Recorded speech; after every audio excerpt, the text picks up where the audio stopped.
Good morning sir. Good morning बच्चों, good morning. Good morning sir. Good morning. Good morning sir. Good morning बच्चों, good morning. Good morning sir. Good morning. Good morning sir. Good morning बच्चे। Good morning sir. Good morning बच्चों, good morning. Last कहाँ तक करा दिया था आपने? ये हो गया बस, ठीक है। एक पॉइंट समझा रहा था उस, हाँ, बेंट रूल समझा रहा था मैं आपको। ठीक है, चलिए लास्ट जो पॉइंट समझा था उसे देख लो एक बार। मैंने कुछ पोजीशंस बताई थी आपको। पॉइंट हटा दी, डिलीट कर दिया क्या? है नहीं, इसके पहले वाले कल वाले टॉपिक, एक मिनट देखने दो। अच्छा, डिलीट कर दिया, ठीक है। चलिए, नहीं छोड़ दीजिए, कोई बात नहीं। चलिए, बेंट रूल में जो टॉपिक था, स्क्रीन विजिबल है बच्चों? चालू करें topic? Yes sir. Yes sir. Bent rule के अंदर मैंने आपको लास्ट जो पॉइंट समझाया था उसको एक बार देख लीजिए वापस से। कल टाइम हो गया था, एक्सप्लेनेशन थोड़ा सा रह गया था। मैंने आपको पॉइंट जो समझाया था, more electronegative element, lone pair and multiple bond, इन्हें कहां पर प्लेस करना है? इन्हें कहां पर प्लेस करना है? Equatorial. More electronegative equatorial position. Sir low electronegative था ना? लो इलेक्ट्रोनेगेटिव। एक मिनट बच्चों, एक मिनट। मैं एक्चुअल में एक्सेल का पहले लिखना चाह रहा था, वो शायद पहले साथ हो गए। Less electronegative element, lone pair and multiple bond, इन सभी को कहां पर आपने रखा है? इक्वेटोरियल पोजीशन पर। या फिर हमने क्या लिखा था इससे, जहां पर क्या होना चाहिए? मोर एस परसेंटेज, ठीक है। हाँ, पहला पॉइंट ये लिखा था हमने, और दूसरा पॉइंट आपको बताया था कि जो मोर इलेक्ट्रोनेगेटिव एलिमेंट है बच्चों, मोर इलेक्ट्रोनेगेटिव एलिमेंट, इसे कहां पर आप प्लेस करोगे? Axial axial position. Axial position, और इसी एक्सियल पोजीशन की जगह क्या आ सकता है? लेस एस परसेंटेज होगा, less S percentage s character होंगे, वहां पर हमें प्लेस करना है। अच्छा, इसका एग्जांपल जो मैंने आपको समझाया था, उस एग्जांपल को वापस देख लीजिए। ये है आपके पास में PCl3F2। हमने इसे अरेंज करके देखा था। अरेंजमेंट कुछ इस तरह का था। पहले तो एक बार सही करेक्ट अरेंजमेंट बना देते हैं। एक्सियल पोजीशन पर किसे रखोगे? फ्लोरीन को। और इक्वेटोरियल पोजीशन पर किसे रखोगे? क्लोरीन को रखोगे। तो ये इसका सही से अरेंजमेंट है। इसी तरह से आप एक एग्जांपल और देखना चाहें, SF4 का एग्जांपल की यदि बात करें, तो SF4 में ये सल्फर लिखा आपने, इसमें एक लोन पेयर है बच्चों। यदि आप प्रॉपर मेथड से हाइब्रिडेशन जो हमने सीखा था उससे लोन पेयर निकालोगे, तो लोन पेयर एक आएगा। तो लोन पेयर आपको कहां पे रखना है? एक्सियल या इक्वेटोरियल पर? इक्वेटोरियल। तो यहाँ पर आपने लोन पेयर को प्लेस कर दिया। ये fluorine fluorine fluorine and fluorine, ये इसका सही से अरेंजमेंट हुआ है। अब आता है कि हमने यहाँ पर, अब इसका एक्सप्लेनेशन था कि हमने यहाँ पर फ्लोरीन को, यानी मोर इलेक्ट्रोनेगेटिव एलिमेंट को एक्सियल पोजीशन पर क्यों रखा था। ये जो सारा रीजन थे, मैंने लिखवा तो दिया कि बस ये आपके लिए यही काम का है, लेकिन ऐसा क्यों है, रीजन तो कोई नहीं पूछेगा, लेकिन ठीक है, हम समझते हैं इसे। देखिए, थोड़ी देर के लिए एक पॉइंट को समझिए। यहाँ से आप क्या चाहते हैं? ओवरऑल मॉलिक्यूल स्टेबल हो, यानी अट्रैक्शन ज्यादा हो या कम हो बच्चों? अट्रैक्शन ज्यादा। ओवरऑल अट्रैक्शन ज्यादा होना चाहिए। जितना ज्यादा अट्रैक्शन होगा, उस मॉलिक्यूल की स्टेबिलिटी क्या होगी? उतनी ही ज्यादा होगी। ज्यादा। ठीक है ना। चलो, मैं एक काम करता हूँ, यहाँ से मैंने एक बार यहाँ पर फ्लोरीन को रख करके देख लिया। सेम थिंग यहाँ पर मैंने क्या किया? क्लोरीन को रख करके देखा है। कौन सी पोजीशन पर मैंने दोनों को प्लेस किया है? दोनों को एक्सियल पोजीशन पर प्लेस किया। ठीक है ना। अब हम चेक करना चाह रहे हैं कि कौन ज्यादा अट्रैक्शन किस केस में ज्यादा होगा। मुझे बताइए, एक्सियल पोजीशन पर फास्फोरस का अट्रैक्शन मोर एस परसेंटेज है या लेस एस परसेंटेज? अट्रैक्शन ज्यादा होगा या कम होगा बच्चों? Less S percentage. Less S percentage, इसका मतलब मैं लिख सकता हूँ कि एक्सियल पोजीशन पर लेस अट्रैक्शन लिख सकता हूँ। मैं समझना चाह रहा हूँ यहाँ पर, तो एस परसेंटेज हटा करके मैंने सिंपल सा एक वर्ड लिख लिया कि फास्फोरस का जो अट्रैक्शन है फ्लोरीन पर, वो कंपैरेटिवली कम है बच्चों, पॉइंट ठीक है यहाँ तक Yes, पॉइंट ठीक है। sir. Yes. फास्फोरस का अट्रैक्शन फ्लोरीन पे कम है। अच्छा, फास्फोरस का अट्रैक्शन फ्लोरीन पे कम है तो क्लोरीन पर भी तो कम होगा, कम. Less attraction. क्यों? क्योंकि एक्सियल पोजीशन पर हमने यही तो लिखा था कि यदि एक्सियल पोजीशन है तो अट्रैक्शन क्या होगा, सेंट्रल एटम का कम होगा। यहाँ तक पॉइंट ठीक है। Yes, sir. Yes, sir. चलिए अब मुझे बताइए यहाँ से कि अब ये तो हो गया, ये फास्फोरस की तरफ से हमने देखा कि फास्फोरस फ्लोरीन को अट्रैक्ट कर रहा है या नहीं कर रहा है, या क्लोरीन को अट्रैक्ट कर रहा है या नहीं कर रहा है। अब हमारी साइड चेंज कर रहे हैं। साइड चेंज करने का मतलब है मैं फ्लोरीन को देखना चाह रहा हूँ कि फ्लोरीन का फास्फोरस पर अट्रैक्शन ज्यादा होगा या क्लोरीन फास्फोरस को अपनी तरफ ज्यादा अट्रैक्ट करेगा। बताइए, Fluorine. Fluorine Fluorine. फास्फोरस अपनी तरफ अट्रैक्शन ज्यादा होगा या क्लोरीन का? Fluorine. क्लोरीन। Fluorine. क्यों ज्यादा होगा? Smaller size. इलेक्ट्रोनेगेटिविटी। फ्लोरीन और क्लोरीन दोनों में से ईएन किसकी ज्यादा है? Fluorine. फ्लोरीन। इसके कंपेरेटिवली यहाँ पर अट्रैक्शन क्या होगा बच्चों? कम होगा। Less. ठीक है ना। मैंने पहले फास्फोरस का देख लिया हेलोजन पर अट्रैक्शन, उसके बाद में मैंने हेलोजन का फास्फोरस पर अट्रैक्शन चेक किया। अब आप मुझे बताइए कि नेट अट्रैक्शन कंपेयर करिए आप। नेट अट्रैक्शन फ्लोरीन के केस में जब हमने फ्लोरीन को एक्सियल पे रखा है और हमने क्लोरीन को एक्सियल पे रखा है तो नेट अट्रैक्शन किस केस में ज्यादा होगा? Fluorine. फ्लोरीन के केस के अंदर नेट अट्रैक्शन ज्यादा है। तो इसका मतलब है कि स्टेबिलिटी की बात हम कर रहे थे, तो स्टेबिलिटी किस केस के अंदर ज्यादा होगी? जब हम मोर इलेक्ट्रोनेगेटिव एलिमेंट को कहां पर प्लेस कर रहे हैं? मोर Axial इलेक्ट्रोनेगेटिव को position. एक्सियल पोजीशन पर। पॉइंट समझ में आ गया ये? अब ये ठीक है, बेंट रूल Yes, का sir. एक्सप्लेनेशन ये बाकी था, ये हो गया है। ये सारे पॉइंट समझ में आ गया? PF3CL कंपाउंड होगा तो उसका स्ट्रक्चर कैसे होगा? ये बच्चे PF3CL नहीं सुन पाया मैं, वापस बोलो। सर ये यूं पूछ रही है PF3Cl2 होगा तो मॉलिक्यूल का स्ट्रक्चर क्या होगा? हाँ अच्छा, PF3Cl2 ये लीजिए, PCl2F3 की हम बात करें, इसका भी देख लीजिए। ये फास्फोरस रखिए, पहली एक्सियल पोजीशन पर, फर्स्ट एक्सियल पोजीशन पर किसे प्लेस करोगे? फ्लोरीन ये फ्लोरीन आ गया बच्चों। ठीक है, इक्वेटोरियल पोजीशन पर क्लोरीन। अब मुझे बताइए, अभी एक फ्लोरीन और बचा हुआ है, तो अब हमारे पास पोजीशन कितनी बची हुई है? अब तो पोजीशन एक ही बची हुई है, उसे यहीं पे रखना है। और इस केस में देखोगे, इस केस में भी इसका भी अट्रैक्शन ज्यादा है और इसका भी अट्रैक्शन ज्यादा है बच्चे। ठीक है, यस सर हमने क्या कहा? सबसे पहले मोर इलेक्ट्रोनेगेटिव को एक्सियल पोजीशन पे रखो। एक्सियल पोजीशन पूरी तरह से ऑक्यूपाई हो जाती है तो आप सारी इक्वेटोरियल पोजीशन को यूज करिए बच्चे। कंप्लीट? यस और कोई कंफ्यूजन? सर हाँ जी। सर एक हम लोग पढ़ते हैं percentage s character directly proportional to electronegativity, वो सेंट्रल एटम के लिए होता है। इसी के लिए भी हो सकता है ना, सेंट्रल एटम के लिए भी देखते हैं आप। जैसे आप यहाँ से आपको बताया था यहाँ परसेंटेज एस कैरेक्टर, जैसे परसेंट जैसे मैंने आपको एक करेक्ट एग्जांपल बताया था बच्चों। परसेंटेज एस कैरेक्टर निकालोगे कैसे? जब हाइब्रिडेशन होगा बच्चे। क्या सराउंडिंग का हाइब्रिडेशन यस कैलकुलेट करते हो और सेंट्रल एटम का हाइब्रिडेशन कैलकुलेट करते हो? सेंट्रल का। ठीक है ना। तो एस परसेंटेज किसका चेक करोगे? Central atom. ओके, सर बच्चों लेकिन पॉइंट ठीक है यहाँ सारे? एक्सियल पर मोर जब इलेक्ट्रोनेगेटिव को रखेंगे तो वहां पर तो लेस परसेंटेज एस कैरेक्टर वाले को रख रहे हैं। हाँ तो नहीं लेस एस परसेंटेज है ना, फास्फोरस का अट्रैक्शन कम है ना बच्चे, लेस एस परसेंटेज लिखा है ना। Less percentage s character, phosphorus का फ्लोरीन पर अट्रैक्शन कम है, लेकिन फ्लोरीन का फास्फोरस पर अट्रैक्शन क्या है बच्चे? फ्लोरीन का फास्फोरस पर अट्रैक्शन ज्यादा है ना बच्चे, तो नेट अट्रैक्शन ज्यादा हो जाएगा यहाँ पर। और यहाँ पर फास्फोरस भी कम अट्रैक्ट कर रहा है, क्लोरीन भी कम अट्रैक्ट कर रहा है। सर फिर ठीक यहाँ है, पर परसेंटेज एस कैरेक्टर किसका देख रहे हैं? ये सब जगह बच्चे सेंट्रल एटम का है। यहाँ पर भी फास्फोरस का है, यहाँ पर भी फास्फोरस का है। ठीक है ना, सेंट्रल एटम का ही एस परसेंटेज चेक करते हैं हम लोग। कंप्लीट है? Yes sir. ठीक, अगला देखिए आप यहाँ से, ये हाइब्रिडेशन पर बेस्ड क्वेश्चंस हो गए आपके।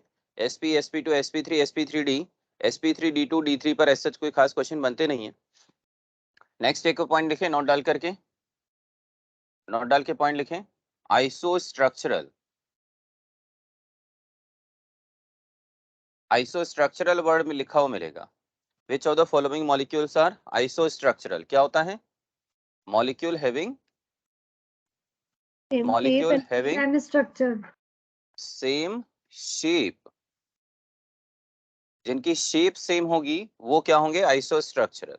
मुझे बताइए sp हाइब्रिडेशन 0+2 = 2, शेप कौन सी होती है? Linear. 0+ linear. Next sp3d hybridisation 3 lone pair + 2 sigma = 5, shape कौन सी? लीनियर। दोनों का Linear. शेप सेम हो गया, हाइब्रिडेशन डिफरेंट है लेकिन दोनों का शेप सेम है, सेम आ रहा है, इसलिए ये क्या कहलाएंगे आपस में? आइसोस्ट्रक्चरल कहलाएंगे। फिर पॉइंट थ्री ठीक है? प्लस तो टी शेप होगा। चेक करो बच्चे वापस, 3 लोन पेयर + 2 सिग्मा बॉन्ड के अंदर लीनियर आता है बच्चे। टी हो ही नहीं सकता है ना बच्चे, बॉन्ड सिग्मा बॉन्ड कितना है देखो, सिग्मा कितना है 2। शेप में हम सिर्फ और सिर्फ किसे देखते हैं? सिग्मा को चेक करते हैं, पाई को लोन पेयर को नहीं देखते हैं बच्चे। ओके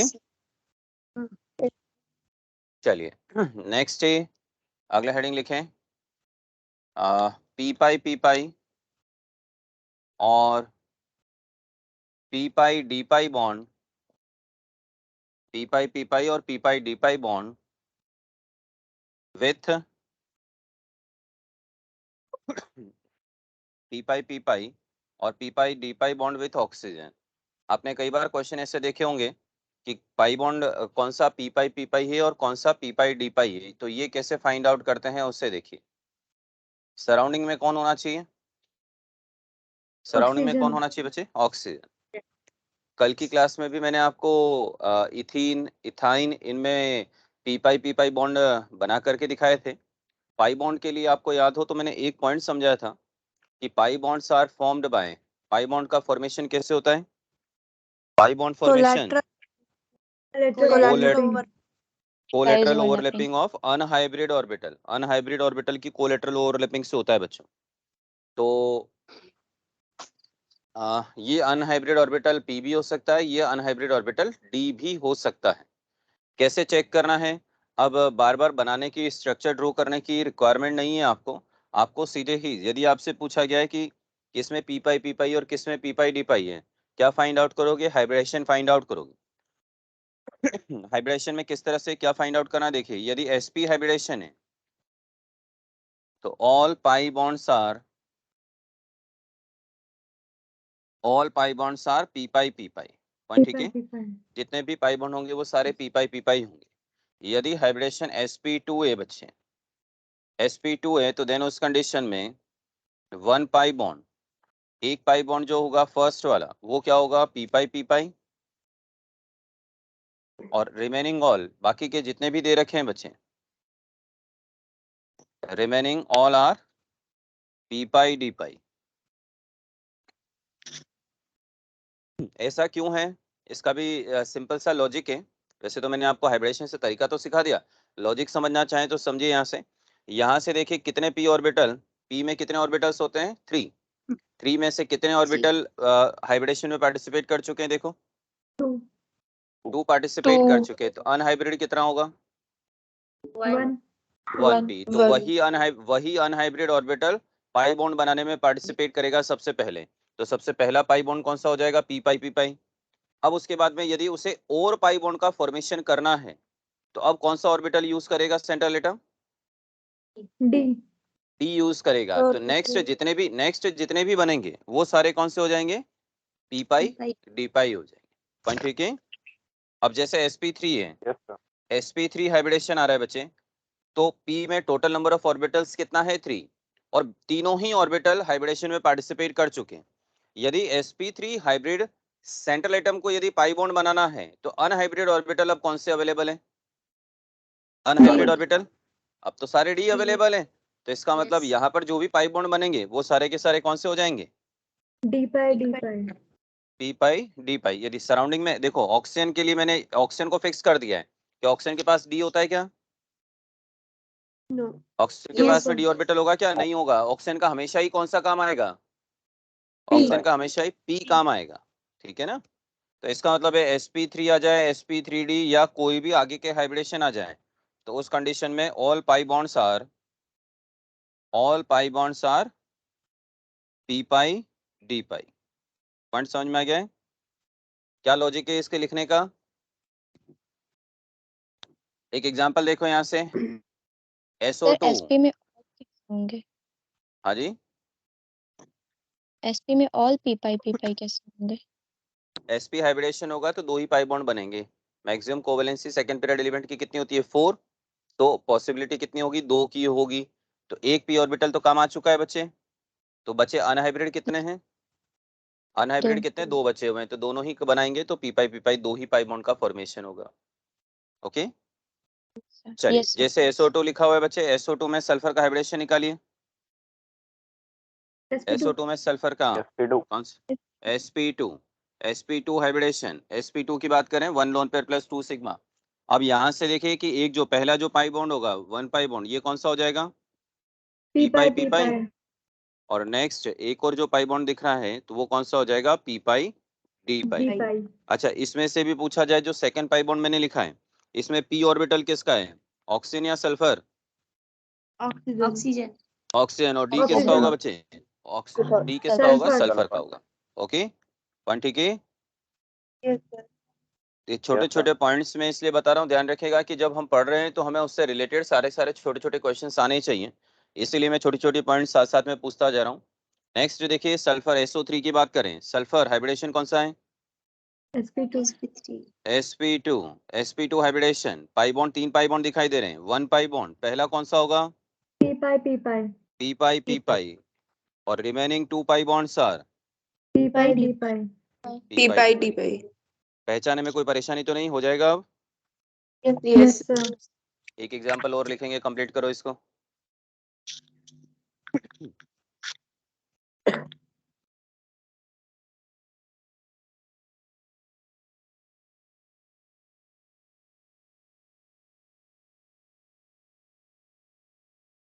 सर हो गया। कंप्लीटेड। नेक्स्ट एग्जांपल देखिए, एक और देखिए, PO4-3। ये है PO4-3। आप तो सिर्फ इतना सा बताइए मुझे कि यहाँ पर जो फॉस्फोर ऑक्सीजन के बीच में पाई बॉन्ड दिखाई दे रहा है, ये पाई बॉन्ड कौन सा है? पी पाई या पी पाई डी पाई है बच्चों? पी पाई डी पाई। हाँ जी, डी पाई। ज्यादा कुछ सोचना नहीं है। फॉस्फोरस का हाइब्रिडेशन निकालो। हाइब्रिडेशन फॉस्फोरस का कौन सा रहा है बच्चे? sp3। तो इसका मतलब कौन सा हो जाएगा? P sp3। पाई डी पाई। ओके, एक पी ब्लॉक में क्वेश्चन आगे चल करके पढ़ोगे, P4O10। इस P4O10 की बात करें तो P4O10 का स्ट्रक्चर कुछ इस तरह का है बच्चों।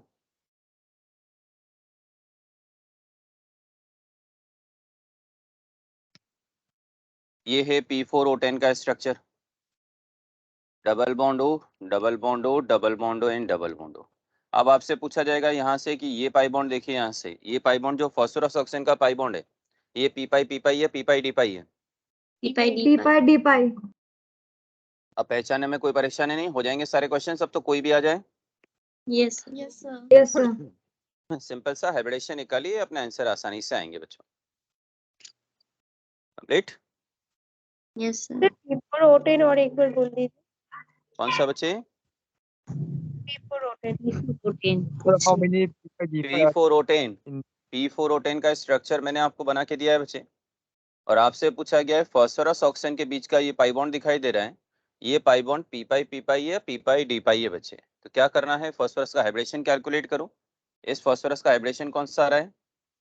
sp3। sp3। जब sp3 हाइब्रिडेशन होगा तो उस कंडीशन में सारे pi bond, all pi bonds are p pi d पाई।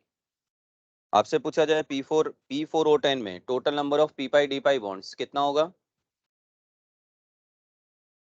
अरे p pi d pi bond कितने हैं इसमें total? 4। 4। 1 2 3 and 4। Okay yes sir. ठीक। नेक्स्ट है, एक दो छोटे से और पॉइंट लिख लीजिए। Hybridisation in solid state.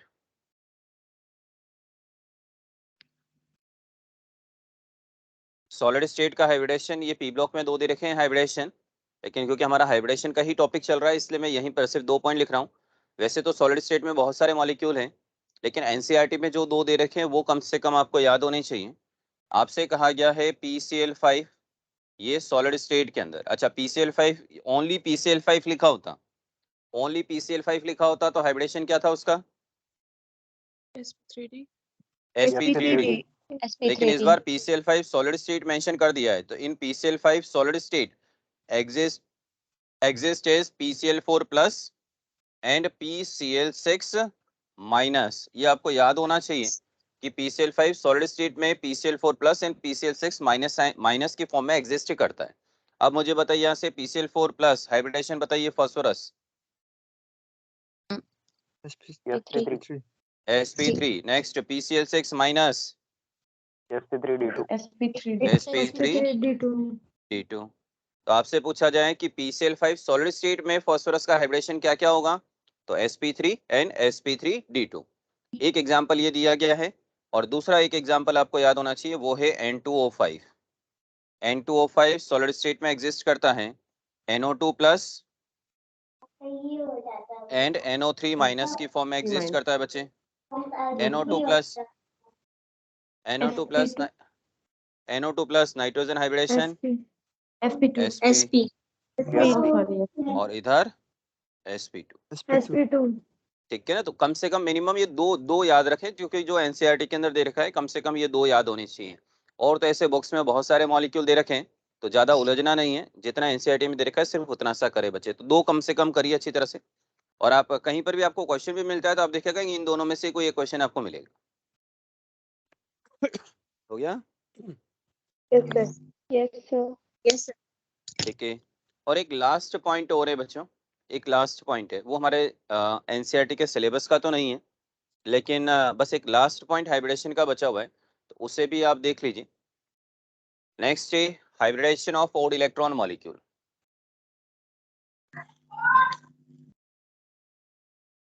Hybridisation of odd electron molecule.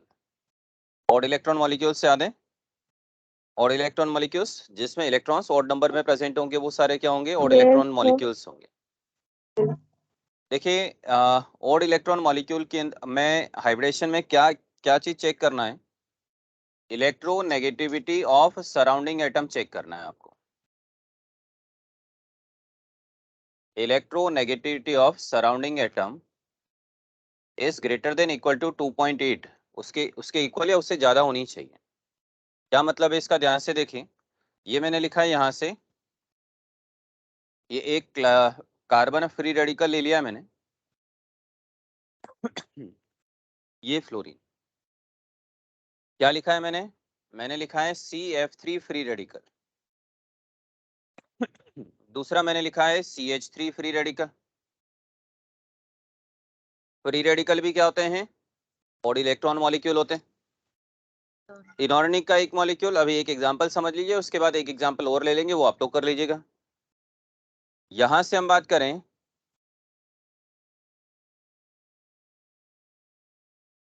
यहां से यदि मैं इसके स्ट्रक्चर को ड्रॉ करना चाहूं तो देखिए यहां से स्ट्रक्चर किस तरह से ड्रॉ होगा। ये यहाँ पर भी आपने लिखा ये कार्बन, इसके पास एक ओड इलेक्ट्रॉन आ गया, ये हाइड्रोजन हाइड्रोजन और हाइड्रोजन। देखिए अभी तक आप हाइब्रिडेशन कैसे फाइंड आउट कर रहे थे? Lone pair plus sigma bond equal to hybridisation state, और वहां से हाइब्रिडेशन आ रहा था। क्या अभी कोई लोन पेयर दिखाई दे रहा है क्या? कोई लोन पेयर नहीं है, सिर्फ एक सिंगल इलेक्ट्रॉन है इसके पास में। अब हमें ये देखना है कि ये सिंगल इलेक्ट्रॉन, ये जो हमारा फ्री रेडिकल है, जब ये किसी दूसरे के साथ बॉन्ड बनाएगा तो ये अपना फ्री रेडिकल सिग्मा बॉन्ड बनाने में पार्टिसिपेट करेगा या नहीं करेगा, ये कैसे चेक किया जाता है उससे देखिए। यहाँ पर सराउंडिंग में कौन दे रखा है? फ्लोरीन। फ्लोरीन की इलेक्ट्रोनेगेटिविटी कितना होता है? 4 या 4.0, इसका मतलब 2.8 से तो ज्यादा है। अब आप देखिए पहले से कितने सिग्मा बने हुए हैं? 1 2 एंड 3 सिग्मा तो पहले से बने हुए हैं, और ये एक सिग्मा इलेक्ट्रोनेगेटिविटी 2.8 से ज्यादा है, तो ये जो आपको फ्री रेडिकल दिख रहा है, ये फ्री रेडिकल भी आगे सिग्मा बॉन्ड बनाने में पार्टिसिपेट करेगा। करेगा तो कितने सिग्मा मिल जाएंगे और आपको एक और सिग्मा। 1 ये कहां से मिलेगा? From odd electron. जब ऑड इलेक्ट्रॉन सिग्मा बॉन्ड बनाने में पार्टिसिपेट करेगा तो एक सिग्मा और मिल जाएगा, तो टोटल कितना हो गया? 4। 4 होते ही टोटल 4 होते ही हाइब्रिडेशन कौन सा हो गया? sp3। पॉइंट समझ में आ गया? इलेक्ट्रोनेगेटिविटी यदि 2.8 से ज्यादा है तभी ये ऑड इलेक्ट्रॉन सिग्मा बॉन्ड बनाने में पार्टिसिपेट करेगा, अदरवाइज नहीं करेगा। इसके सर, ये जस्ट और एक अपोजिट। हाँ सर बच्चे, सर इसमें हम लोग इसके शेप के लिए हम लोग फ्री रेडिकल को मतलब काउंट करेंगे शेप डिफाइन करने के लिए। शेप निकालना है। शेप तो टेट्राहेड्रल ही आएगी ना? नहीं नहीं, इसको भी नहीं देखोगे ना। ओके जब ये बॉन्ड बनाने के बाद में देखोगे तब टेट्राहेड्रल होगा बच्चे वो। इसीलिए मैंने देखो बनाई तो टेट्राहेड्रल शेप ही है, लेकिन टेट्राहेड्रल शेप के अंदर यहाँ पर ये जो ऑर्बिटल दिखाई दे रहा है उसमें सिर्फ कितना इलेक्ट्रॉन डिनोट किया मैंने? Only single electrons. ठीक है, एक बार एग्जांपल एक बार समझा दीजिए। एक और बार वापस देख लो बच्चे, एक पॉइंट और समझो, एक और बचा है ना बच्चे। आपको क्या चेक करना है? सबसे पहले आपको फ्री रेडिकल दिखाई दिया बच्चे, ये रहा फ्री रेडिकल। सराउंडिंग में कौन है? सराउंडिंग में कौन दिखाई दे रहा है? हाइड्रोजन। हाइड्रोजन हाइड्रोजन की इलेक्ट्रोनेगेटिविटी वैल्यू कितना है? 2.2 2.1। अच्छा 2.1 है, इसका मतलब not participate in sigma bond formation. Not participate in bond formation या सिग्मा बॉन्ड फॉर्मेशन। ठीक है, चलिए अब आप देखिए यहां से इसकी यदि हम बात करें याद होना सिग्मा, चाहिए, क्या बच्चे? इलेक्ट्रोनेगेटिविटी की वैल्यू याद होना चाहिए। 2.8 मोर देन और इक्वल टू 2.8। ओके, तो ये हाइड्रोजन का इलेक्ट्रोनेगेटिविटी 2.1। हाँ 2.1 है ना बच्चे? यस, क्या हो गया? तो सबकी इलेक्ट्रोनेगेटिविटी वैल्यू याद करनी पड़ेगी क्या इसके लिए? याद तो कराई थी ना बच्चे मैंने आपको। लिथियम, बेरिलियम, बोरॉन याद कराई थी, याद करो। इसके कितना था? इसके लिए, यस सर इसके लिए कितना था? 1 कितना था? 1.5 2.5 ऐड कराए थे ना सब, याद तो कराई थी बच्चों आपको क्लास के अंदर। एनसीईआरटी के अंदर दे रखी है सारी इलेक्ट्रोनेगेटिविटी वैल्यू। एक छोटी सी टेबल मैंने बताई थी, लिथियम से लेकर के फ्लोरीन तक, सोडियम से क्लोरीन लेकर तक। के लास्ट क्लोरीन तक की जो एनसीईआरटी की टेबल थी, उसमें जो जो भी वैल्यू आपको याद है ना, मैंने उसमें ट्राइंगल बनाए थे, सर्कल बनाए थे कि जिनकी Yes, sir. इलेक्ट्रोनेगेटिविटी की वैल्यू एग्जैक्टली सेम है, वो याद भी तो कराई थी बच्चों आपको। वो इसलिए तो कराई थी ना, उनकी जरूरत पड़ेगी आगे आपको। चले यहाँ से कितने सिग्मा दिखे मिलेंगे आपको? 3 सिग्मा। अब ये अभी सिग्मा बॉन्ड बनाने में पार्टिसिपेट नहीं कर रहा है, नहीं कर रहा है तो 0 सिग्मा यहाँ से आया। टोटल कितना हुआ बच्चे? 3। तो हाइब्रिडेशन कौन सा हो गया? sp2 हो जाएगा। ठीक है, तो आपको क्या चेक करना है? सराउंडिंग एटम की इलेक्ट्रोनेगेटिविटी 2.8 के इक्वल या उससे ज्यादा है तो इस ओड इलेक्ट्रॉन को ओड इलेक्ट्रॉन से भी क्या बना दो? ओड इलेक्ट्रॉन से भी क्या बनवा दीजिए? सिग्मा। एक एग्जांपल और देखो। सर वहाँ पर शेप ट्राइगोनल प्लेनर हो जाएगा। हाँ जी बच्चे, यहां से बताइए मुझे, ये लीजिए NO2 हाइब्रिडेशन बताइए। हाइब्रिडेशन sp2 पॉइंट समझ में आ गया? कितने सिग्मा दिखाई दे रहे हैं पहले से? 1 and 1 2 सिग्मा। अच्छा 2 सिग्मा तो पहले से दिखाई दे रहे हैं। Yes, sir. अब मुझे बताओ कि ये जो दिखाई दे रहा है आपको, ये इससे सिग्मा काउंट करें या ना करें? तो सराउंडिंग एटम ऑक्सीजन की इलेक्ट्रॉन, ऑक्सीजन की इलेक्ट्रोनेगेटिविटी कितना है? 3.5। तो 2.8 से ज्यादा है तो 1 सिग्मा एक और बना लीजिए, टोटल 3 आ गया। 3 का मतलब हाइब्रिडेशन कौन सा हो गया? sp2। ठीक है सारे कंप्लीट। मेरी तरफ से हाइब्रिडेशन पूरा कंप्लीट है बच्चों, मेरी तरफ से हाइब्रिडेशन। और हाइब्रिडेशन हमने 2 दिन इसलिए लिया है बच्चों क्योंकि मैंने पहले ही बताया था एक्स्ट्रा इंपॉर्टेंट है। 2-3 दिन से यही चल रहा है। पहले VSC PRT से मैंने आपको सारी शेप दिखा दी एक बार, और फिर हाइब्रिडेशन किस तरह से सॉल्व करना है उसके सारे तरीके। और इसका रीजन ही यही था क्योंकि हाइब्रिडेशन VSC PRT हमारा इंपॉर्टेंट टॉपिक है। और जैसा कि मैंने चैप्टर की स्टार्टिंग में ही बताया था कि VBT और उसके बाद के जितने भी टॉपिक हैं वो सारे ही हाई प्रोबेबिलिटी एग्जाम के अंदर आने की, यहाँ से क्वेश्चंस आने की प्रोबेबिलिटी बहुत ज़्यादा है। क्योंकि हाइब्रिडेशन के ठीक बाद अभी डाइपोल मोमेंट स्टार्ट करेंगे, उसके बाद मॉलिक्यूलर ऑर्बिटल थ्योरी हम स्टार्ट करेंगे। आप प्रीवियस ईयर क्वेश्चंस देखिएगा, इनकी इन सभी टॉपिक पर hybridisation, dipole moment, molecular orbital theory, इनका वेटेज या फिर इन पर क्वेश्चंस की फ्रीक्वेंसी बहुत ही ज़्यादा है। ठीक है, तो अच्छी तरह से प्रिपेयर करें। और सर ध्यान लास्ट रखिए पेज मैंने शो कर दीजिए। और मैंने आपको पहले भी समझाया था कि एनसीईआरटी के बाहर का बिल्कुल भी पॉइंट नहीं करा रहा हूं मैं आपको। जो एक्स्ट्रा पॉइंट है मैं पहले से ही मार्क कर रहा हूं कि ये एनसीईआरटी, जैसे ओड इलेक्ट्रॉन के लिए बताया था कि अभी फिलहाल इस एनसीईआरटी के अंदर नहीं है, केमिकल बॉन्डिंग चैप्टर के अंदर। तो कोई एक आधा छोटा चैप्टर हो सकता है इस तरह के टॉपिक आपको मिल जाए, अदरवाइज सारे के सारे उसी सीक्वेंस में जब आप रीड भी करोगे तो आपको क्लास के नोट्स के साथ में वो सिंक्रोनाइज्ड मिलेंगे कंप्लीटली। तो कहीं कोई परेशानी नहीं आएगी कि एनसीईआरटी में ये टॉपिक यहाँ पर आपको ढूंढने की जरूरत नहीं पड़ेगी। जो टॉपिक चल रहा है वीएससी पीआरटी हाइब्रिडेशन, आप भी एनसीईआरटी में वीएससी पीआरटी हाइब्रिडेशन देखिए, जहां वीबीटी लिखा हुआ है आप भी वीबीटी देखिए, अपने आप पढ़ते जाइए, सारे पॉइंट समझ में आ जाएंगे। कंप्लीट है? Yes sir. Yes sir. Next अगला लिखिए बॉन्ड पैरामीटर। बॉन्ड पैरामीटर में सबसे फर्स्ट लिखिए bond angle. Bond angle 2-3 parameters पढ़ने हैं बच्चों। पैरामीटर्स एनसीईआरटी में देखोगे तो यही दोनों तीनों पैरामीटर्स आपको दे रखे हैं। पहला है बॉन्ड एंगल गिवन है, दूसरा दे रखा है बॉन्ड लेंथ, बॉन्ड एनर्जी और क्या बच गया, बॉन्ड ऑर्डर। ये 3-4 पैरामीटर्स आपको दे रखे हैं। तो अभी एक एक करके देखते हैं बच्चे। बॉन्ड एंगल की बात करें तो बॉन्ड एंगल का मीनिंग तो हमें पता ही है, एंगल बिटवीन टू बॉन्ड्स, दो बॉन्ड के बीच के एंगल को क्या कहा जाता है, बॉन्ड एंगल कहा जाता है। लिखना चाहते हैं तो लिख लीजिए, एंगल बिटवीन टू बॉन्ड्स, दो बॉन्ड के बीच के एंगल को बॉन्ड एंगल कहा जाता है। अब आता है कैसे चेक किया जाए। आपको याद हो तो मैंने आपको क्या सिखाया था, 0+ वाली कंडीशन के लिए sp 180, sp2 120, sp3 109.28, sp3d 90 120, ये सारे 0+ वाली कंडीशन के बॉन्ड एंगल आपसे कहा था कि वो ही याद रखने हैं। उसके बाद जो वेरिएशन आएगा वो वेरिएशन हम फैक्टर्स अफेक्टिंग में देखेंगे। तो अगला है आपके पास में factors, factors affecting bond angle. Bond angle को अफेक्ट करने वाले फैक्टर्स को देखें तो सबसे पहला फैक्टर आता है, फर्स्ट फैक्टर है बच्चों, ये लिख लेते हैं इसे, चलिए, बॉन्ड ऑर्डर। बॉन्ड ऑर्डर या फिर एस परसेंटेज। ये पॉइंट मैं पहले भी समझा चुका हूं वैसे आपको, ये बॉन्ड ऑर्डर एस परसेंटेज फिर से देख लीजिए एक बार हो। CH ट्रिपल बॉन्ड, अभी रिलेशन अभी हम बना लेंगे, CH triple bond CH, CH2 double bond CH2 और CH3 बॉन्ड CH3। कार्बन के हाइब्रिडेशन की बात करें तो इस कार्बन का हाइब्रिडेशन कौन सा है बच्चों, sp हाइब्रिडेशन। इसका एस परसेंटेज लिखना चाहें तो एस परसेंटेज कितना हो गया, 50%। 50। और बॉन्ड ऑर्डर की बात करें, कार्बन कार्बन बॉन्ड ऑर्डर कितना दिखाई दे रहा है, triple bond. Triple bond. Triple bond का मतलब क्या, बॉन्ड ऑर्डर का मीनिंग क्या होता है, bond order number of bonds between two elements, दो एटम के बीच में जो बॉन्ड्स बने हुए हैं वही है आपका बॉन्ड ऑर्डर। तो यहाँ पर टोटल बॉन्ड ऑर्डर कितना मिल गया आपको, 1 2 3, ये 3 लिख दिया यहाँ पर बॉन्ड ऑर्डर कितना है, 2।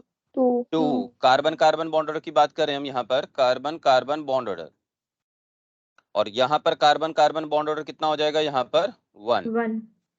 Hybridisation sp2, hybridisation sp3। अब कैलकुलेट कर सकते हैं आप लोग, एस परसेंटेज यहाँ पर आ गया 33.33% और यहाँ पर आ गया एस परसेंटेज कितना है, 25%। अब आप देखिए यदि हम बॉन्ड एंगल की बात करें तो sp हाइब्रिडेशन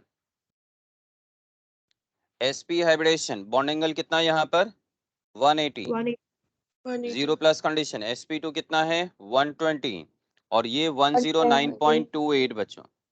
अब आप सिंपल सा देखिए कि बॉन्ड एंगल बॉन्ड ऑर्डर के डायरेक्टली या इनवर्सली, पहले देखो डायरेक्टली। देखो, जितना ज्यादा बॉन्ड ऑर्डर है बॉन्ड एंगल की वैल्यू भी ज्यादा है। और उसी के जस्ट अपोजिट मैंने क्या कहा था, बॉन्ड ऑर्डर के साथ में एस परसेंटेज को भी देख सकते हो। इसका एस परसेंटेज कितना दिखाई दे रहा है, 50%, और जिसका एस परसेंटेज ज्यादा है उसके लिए बॉन्ड एंगल की वैल्यू भी क्या है, ज्यादा है। तो बॉन्ड आपके पास रिलेशन क्या आ गया, bond angle is directly proportional to bond order yes sir. और directly proportional to s percentage. Okay, yes sir.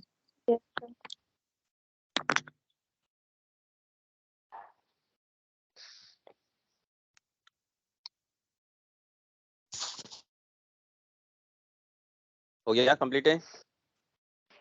Yes sir. Yes. ठीक है। बॉन्ड ऑर्डर एस परसेंटेज आ गया, बॉन्ड एंगल सेकंड लिखें। सेकंड इसकी क्या हेडिंग दी हमने? ए से लिखा ना हमने, ठीक है। अब बी लिखें। अब हम तीन पार्ट बना रहा हूं मैं आपको, 3 या 4 पार्ट के अंदर हम ले रहे हैं इसे। बस इसमें ध्यान क्या रखना है? हाइब्रिडाइजेशन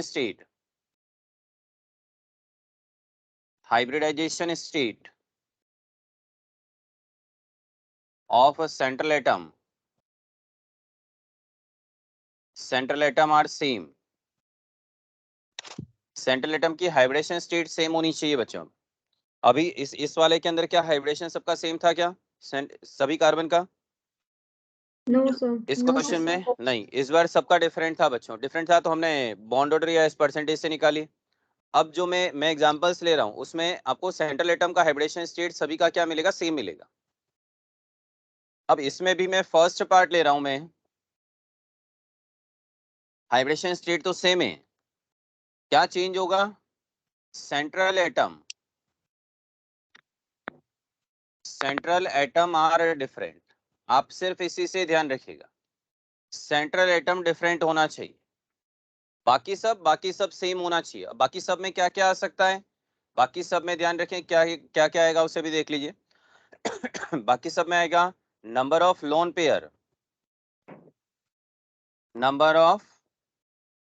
पेयर, बस ध्यान रखिएगा, at least 1 lone pair is present. कम से कम एक तो होना ही चाहिए। Number of sir lone pair, क्या लिखे हैं? नंबर ऑफ कहाँ पे? Central atom are different, okay. Number of surrounding atom,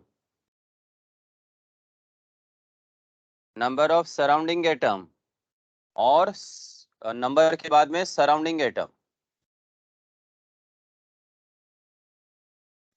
atoms, ये सभी क्या होने चाहिए? ये सभी सेम होने चाहिए। इसलिए मैंने आपसे कहा कि आप सिर्फ एक ही पॉइंट ध्यान रखिए। कौन सा पॉइंट ध्यान रखेंगे? सेंट्रल एटम डिफरेंट होना चाहिए, उससे आसानी से पता चल जाएगा आपको बच्चों। बाकी सब सेम, लोन पेयर का number same, number of surrounding atom या सराउंडिंग एटम वो सेम होने चाहिए। मैं सिंपल सा एक एग्जांपल बता रहा हूं, उसे देखिए आप। मुझे NH3 और PH3 में मुझे NH3 और PH3 के बॉन्ड एंगल को कंपेयर करना है। अब NH3 और PH3 की बात करें तो यहां से आप देखिए, नाइट्रोजन के पास कितना लोन पेयर है? 1। फास्फोरस के पास में कितना बॉन्ड पेयर है? लोन पेयर कितना है? 1। Number of lone pair same है, ये रहा पहला, ठीक है। नंबर ऑफ सराउंडिंग एटम का नंबर कितना है यहाँ पर? 3। यहाँ पर भी कितना है? 3, ये भी सेम है। सराउंडिंग एटम्स की बात करें तो सराउंडिंग एटम यहाँ पर हाइड्रोजन है, यहाँ पर भी सराउंडिंग एटम कौन है? हाइड्रोजन। लेकिन डिफरेंट क्या है? यहाँ पर सेंट्रल एटम डिफरेंट, ठीक है ना। अभी हमने हेडिंग लिखी है हाइब्रिडेशन स्टेट सेम होनी चाहिए, लेकिन यहाँ पर ध्यान रखिए NH3 की यदि हम बात करें तो NH3 में तो हाइब्रिडेशन कौन सा होता है? sp3। लेकिन PH3 की बात करें हम तो PH3 का फॉर्मेशन होता है by the process of overlapping. ड्रैगोस rule use किया जाता है इसके लिए, लेकिन वो हमारे NCERT का पार्ट नहीं है, इसलिए मैं उसे एक्सप्लेन नहीं कर रहा हूँ। लेकिन बॉन्ड एंगल आप इसी तरह से आप कंपेयर करिए उससे, बॉन्ड एंगल आप इसी तरह से कंपेयर करें। कैसे कंपेयर करना है ध्यान से देखिए। इस NH3 में मैंने नाइट्रोजन हाइड्रोजन बॉन्ड ले लिया, ये नाइट्रोजन हाइड्रोजन कोई भी एक बॉन्ड एंगल ले लिया बच्चों। उसी तरह से PH3 में भी हमने क्या किया? तो एक बॉन्ड एंगल ले लिया, हाइड्रोजन फास्फोरस हाइड्रोजन। रिमेनिंग सब है, लोन पेयर भी है, एक बचा हुआ हाइड्रोजन भी है, वो भी सब है। हमें क्या कंपेयर करना है? हमें कंपेयर करना है बॉन्ड एंगल को कंपेयर करना है। हम इस बॉन्ड एंगल को हम हाइड्रोजन हाइड्रोजन बॉन्ड एंगल को कंपेयर करें, इधर हाइड्रोजन फास्फोरस हाइड्रोजन, इस बॉन्ड एंगल को कंपेयर करना है। आप सबसे पहले मुझे बताइए कि इलेक्ट्रोनेगेटिविटी किसकी ज्यादा है, नाइट्रोजन की या फास्फोरस की? Nitrogen is greater then phosphorus. Nitrogen की इलेक्ट्रोनेगेटिविटी वैल्यू ज्यादा है। तो मुझे बताइए कि शेयर्ड इलेक्ट्रॉन को नाइट्रोजन अपनी तरफ स्ट्रांगली अट्रैक्ट करेगा या फास्फोरस अट्रैक्ट करेगा? नाइट्रोजन। नाइट्रोजन। नाइट्रोजन। क्यों? क्योंकि इसकी इलेक्ट्रोनेगेटिविटी की वैल्यू ज्यादा है। तो जैसे ही नाइट्रोजन ने अपनी तरफ स्ट्रांगली अट्रैक्ट किया तो यहां पर क्या हो जाएगा? लॉन, यहां पर रिपल्शन। और जैसे ही रिपल्शन हुआ, रिपल्शन होते ही बॉन्ड थोड़े से दूर दूर चले जाएंगे। जैसे ही थोड़ा डिस्टेंस पे गया बॉन्ड एंगल इंक्रीज होगा या डिक्रीज होगा? इंक्रीज। बॉन्ड एंगल इंक्रीज होगा। इसके जस्ट अपोजिट फास्फोरस, फास्फोरस भी अट्रैक्ट करेगा, लेकिन यहां पर कंपैरेटिवली, इसके कंपैरिजन में यहां पर क्या होगा? Less repulsion. तो अब मुझे बताइए, यहां से मैं एक रिलेशन बना सकता हूं। Bond angle is directly proportional to electronegativity of central atom. Central atom. Yes. Central atom की इलेक्ट्रोनेगेटिविटी जितनी ज्यादा होगी, बॉन्ड एंगल की वैल्यू भी क्या होगी? ज्यादा। उतनी ही ज्यादा होगी। पॉइंट ठीक है? लेकिन ये Yes, कब sir. यूज करोगे? कब यूज करोगे? जब central सेंट्रल एटम atom क्या होना चाहिए? डिफरेंट होना Different. चाहिए। करिए, एक दो क्वेश्चन लिखा देता हूं मैं, एक दो क्वेश्चन करके देख लीजिए। नेक्स्ट क्लास में ध्यान रखिए, मैं आपको रेजोनेटिंग स्ट्रक्चर सिखाऊंगा। मैं रेजोनेटिंग स्ट्रक्चर और फॉर्मल चार्ज, ये दो टॉपिक हैं। ये दो टॉपिक कंप्लीट होती ही हम डाइपोल मोमेंट पे शिफ्ट हो जाएंगे आगे। बस ये बॉन्ड पैरामीटर्स कंप्लीट कर लेते हैं।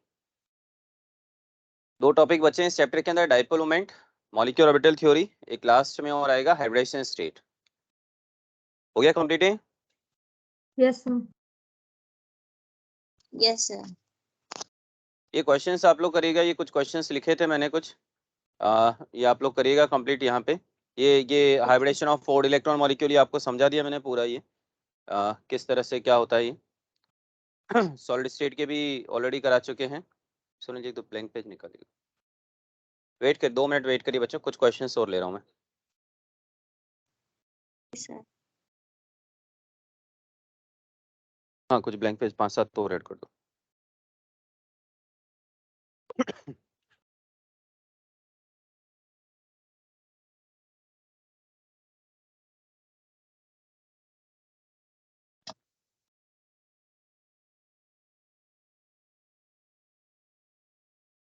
हाँ, दो हाँ, 2-5 और लगा दो।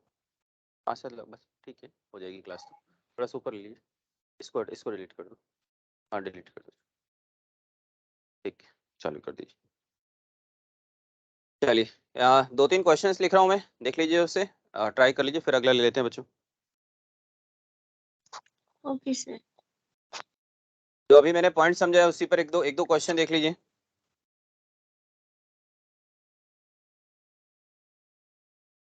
क्वेश्चन है आपके पास में, NF3 क्या कंपेयर करना है सभी में? Bond angle. NF3 ले लीजिए, PF3 और ASF3। नेक्स्ट NH3, PH3, ये अभी समझाइए आपको। SbH3, ये PH3 है बच्चों, PH3। नेक्स्ट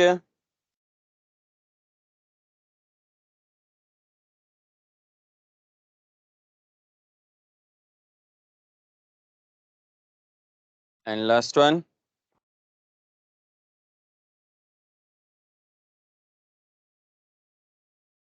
हाँ जी बताइए।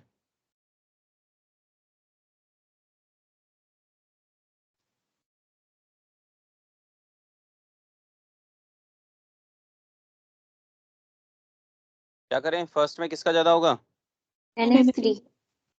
NH3 सब चीजें सेम दिखाई दे रही है आपको? ऐसे भी एक एक लॉन पेयर दिखाई भी दे रहा है, तो हमारा सेंट्रल एटम डिफरेंट है, बाकी सब सेम दिखाई दे रहा है। ये बॉन्ड एंगल आ जाएगा। नेक्स्ट, ये अभी समझा ही चुका हूं मैं आपको। H2, H2S, H2SC, H2T, सबसे ज्यादा किसका होगा? H2। H2। इन तीनों में सबसे ज्यादा किसका है? BCl3। इन तीनों में सबसे ज्यादा BCl3। BCl3। उससे कम?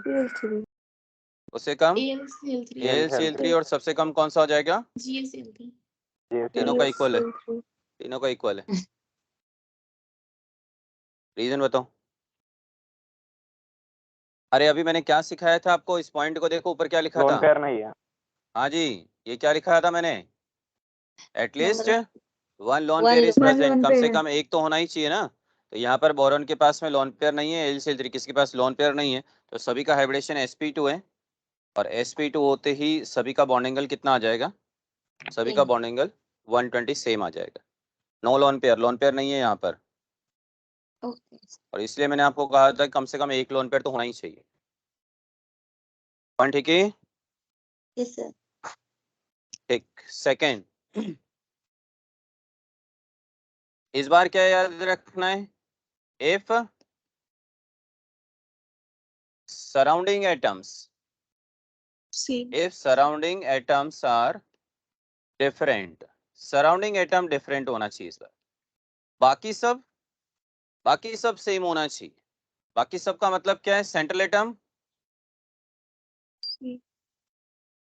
Atom same, number of lone pair ये भी सेम, और क्या होना चाहिए, number of surrounding atom Same.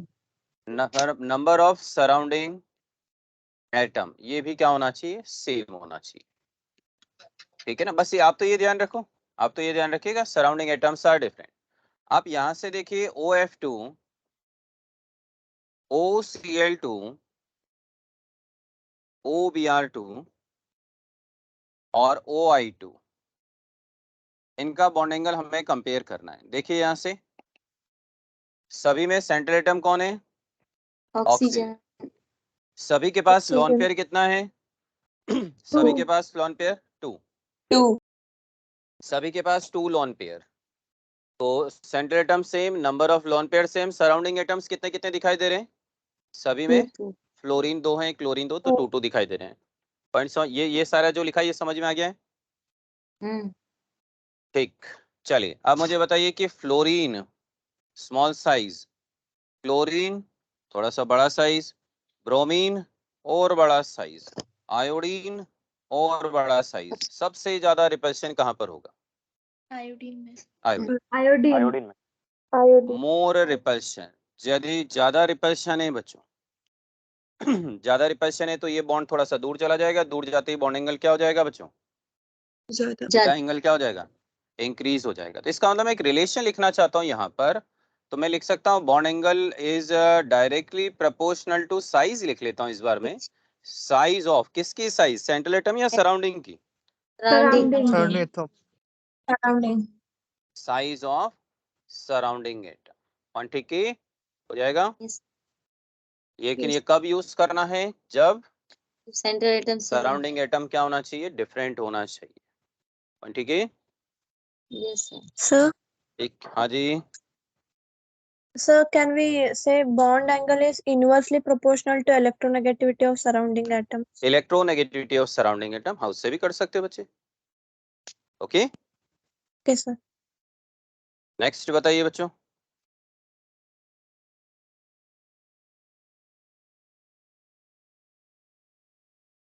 ये क्या दिखाई दे रहा है, वाटर, ये water, next methanol CH3OH, next ether CH3OCH3, bond angle बताइए सबसे ज्यादा किसका है, Ether. ईथर। जब ऑर्गेनिक के अंदर आप पढ़ोगे आगे चल करके कि किसका बॉन्ड एंगल कंपैरिजन के अंदर, तो तब भी यहाँ पर भी ये काम आता है। वही एक एग्जांपल एनसीईआरटी का ये वही ले लिया हमने यहाँ पर। पॉइंट कंप्लीट है। Sir. ठीक, Yes, sir. Next third example लिखें, central atom different, central atom, next number of lone pair, next number of surrounding atom, number of surrounding atom, ये सभी क्या होने चाहिए, ये सभी डिफरेंट होने चाहिए बच्चों। तो कैसे चेक करें उसे देखिए यहाँ से, जैसे हम बात करें CH4 NH3 H2, इस बार देखिए सबसे पहले हम सेंट्रल एटम की बात करें तो सेंट्रल एटम भी डिफरेंट है, पहला कार्बन नाइट्रोजन फिर ऑक्सीजन। लोन पेयर की बात करें, कार्बन के पास लोन पेयर कितना है, 0. 0, NH3 1, H2 में ऑक्सीजन के पास में 2 2. है। नंबर ऑफ सराउंडिंग एटम की बात करें, यहाँ पर 4 हाइड्रोजन है, यहाँ 3 है और यहाँ पर 2 है बच्चों। अब हमें कंपेयर करना है कि बॉन्ड एंगल किस तरह से चेक किया जाए। वैसे मैं बॉन्ड एंगल लिख देता हूँ यहाँ पर, इसका होता है 109.8, ये है 107, नेक्स्ट वन इज 104.5। तो आप देखिए लोन पेयर इंक्रीज होता जा रहा है तो बॉन्ड एंगल क्या होता जा रहा है, लोन पेयर इंक्रीज होता जा रहा है तो डिक्रीज होता चला जा रहा है। तो यहाँ से ऐसा क्यों है, इसका रीजन भी समझा देता हूँ मैं। पहले एक रिलेशन बना देता हूँ, बॉन्ड एंगल इज डायरेक्टली और inversely proportional to lone pair. Inversely proportional to number of lone pair. जितना ज्यादा लोन पेयर होगा बॉन्ड एंगल डिक्रीज होता चला जाएगा। क्यों होगा, ध्यान से देखो, रीजन देखिए। According to VSEPRT, valential electron pair repulsion theory, CH4 molecule एक भी लोन पेयर नहीं है तो सारा रिपल्शन कौन सा है बच्चे, कौन सा रिपल्शन है, बॉन्ड पेयर रिपल्शन। ठीक है, अब आप देखिए NH3 में एक लोन पेयर आ गया बच्चों, NH3 में लोन पेयर आ गया। अब कौन सा रिपल्शन हो गया है, lone pair bond pair repulsion. Okay, next H2O की बात करें, H2O में एक लोन पेयर था, एक और लोन पेयर आ गया।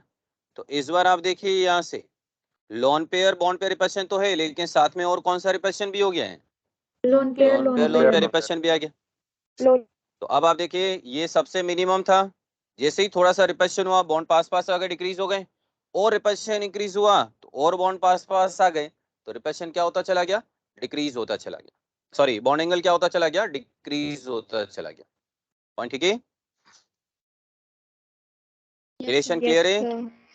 रिलेशन के साथ एक्सप्लेनेशन कहां से लिया हमने, एक्सप्लेनेशन हमने लिया है VSEPRT, valential electron pair repulsion theory से। ठीक, yes sir. And last one is regular molecule. Regular molecule बोल दीजिए, या रेगुलर बॉन्ड एंगल की बात करें, रेगुलर बॉन्ड एंगल या रेगुलर मॉलिक्यूल्स की हम बात करें, इसमें ध्यान रखिएगा, इसमें सराउंडिंग एटम सेम होना चाहिए। अच्छा, इसका मीनिंग समझते हैं पहले है क्या। एक एग्जाम्पल क्वेश्चन के फॉर्मेट में देखते हैं, विच ऑफ द फॉलोइंग मॉलिक्यूल, ये अभी समझ में आ जाएगा क्या ये रेगुलर बॉन्ड एंगल या फिर रेगुलर मॉलिक्यूल की बात कर रहे हैं हम। विच of the following molecule having bond angle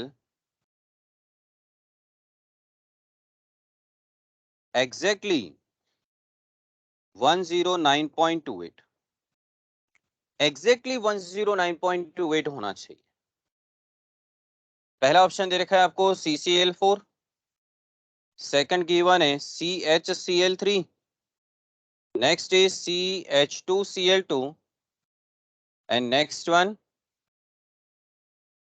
कौन सा बच गया, CCl3 हो गया, CH3Cl। बताइए एग्जैक्टली 109.28 किस केस के अंदर होगा, CCl4। ध्यान रखें, देखिए सभी के अंदर हाइब्रिडेशन कौन सा है, सभी में हाइब्रिडेशन sp3 है, सभी में सब चीजें सेम है, लेकिन एग्जैक्टली वर्ड यूज किया है। तो एग्जैक्ट 109.28 सिर्फ और सिर्फ तभी होता है when all surrounding atom are same, all surrounding atoms are same, सारे के सारे सराउंडिंग एटम सेम होंगे तभी एग्जैक्ट वैल्यू आएगी 109.28। तो सराउंडिंग एटम सेम सभी किस केस में आ रहे हैं, CCl4 के केस में आ रहे हैं। तो यदि आपको एग्जैक्टली वर्ड यूज किया गया है तो आपको क्या चेक करना है, सराउंडिंग एटम क्या होने चाहिए, सेम होने चाहिए। ठीक है, हो गया। Yes sir. कंप्लीट करो इसको।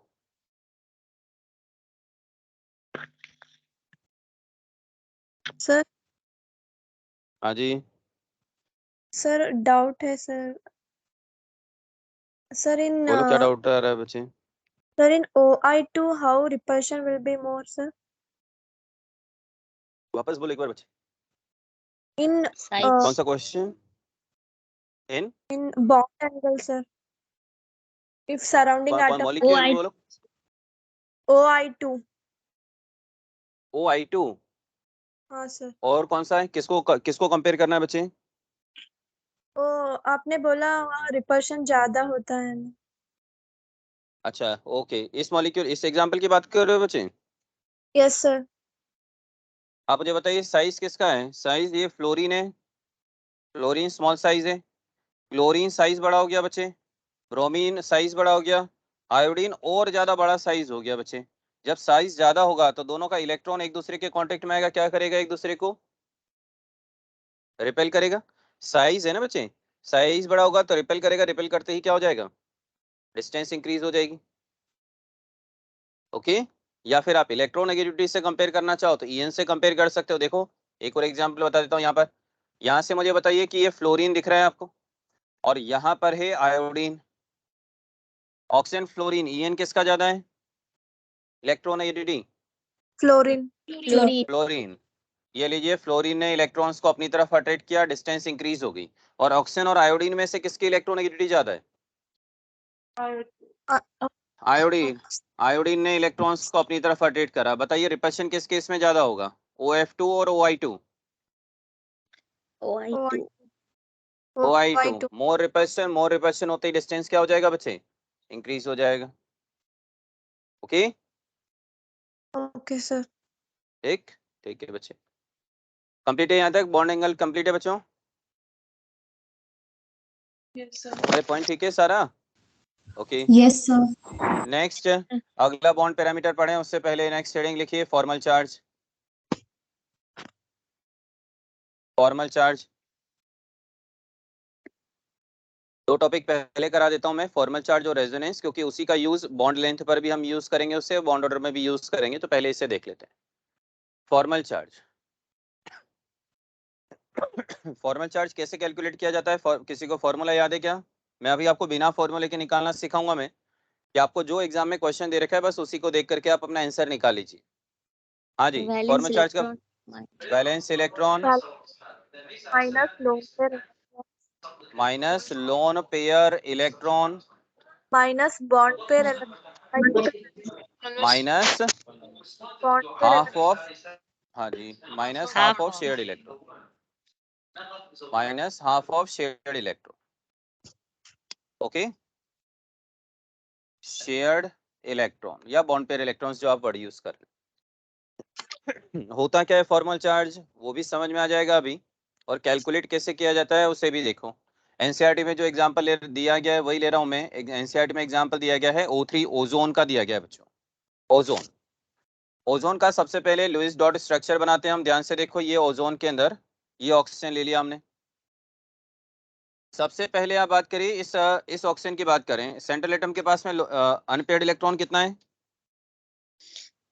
अनपेयर्ड कितना है? 2। तो ये 2 अनपेयर्ड सबसे पहले 2 सिग्मा बॉन्ड बनाने में पार्टिसिपेट करेगा। इसके पास में भी 2 अनपेयर्ड, क्या बन जाएगा यहाँ पे? डबल बॉन्ड बन जाएगा।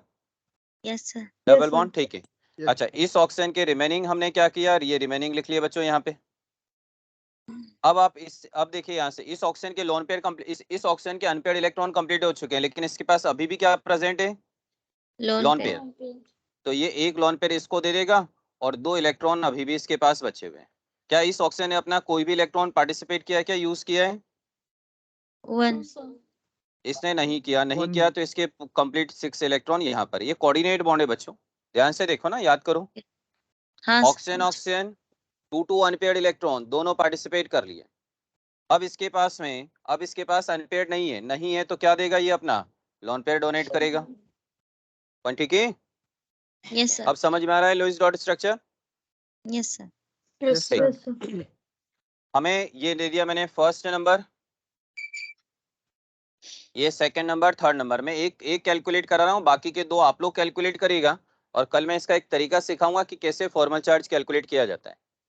Formal charge on first oxygen, oxygen के पास में वैलेंशियल इलेक्ट्रॉन कितना है बच्चों?